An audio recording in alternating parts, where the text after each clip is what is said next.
بسم اللہ الرحمن الرحیم۔ آج ہم آپ کو بتائیں گے کہ رمضان المبارک 2023 کب شروع ہوگا، یعنی پہلا روزہ کس تاریخ کو متوقع ہے۔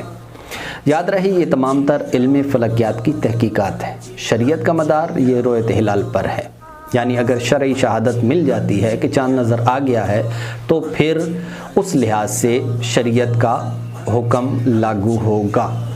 یاد رہے کہ رمضان المبارک کے چاند کی پیدائش 21 مارچ 2023 بروز منگل کو پاکستانی وقت کے مطابق رات 10:27 پر ہوگی۔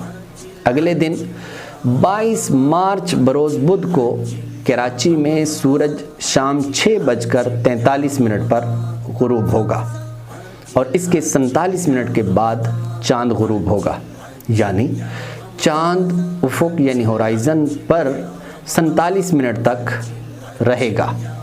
اس وقت چاند کی عمر 20 گھنٹے اور 20 منٹ ہوگی۔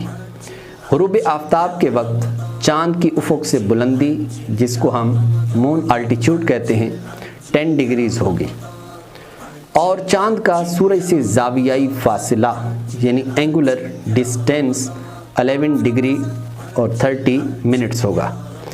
ان عوامل کی روح سے یہ معلوم ہوتا ہے کہ اگر افق کراچی پر بادل نہ ہوئے، یعنی مطلع ابر آلود نہ ہوا، تو اگرچہ چاند باریک ہوگا لیکن دیکھا جا سکے گا۔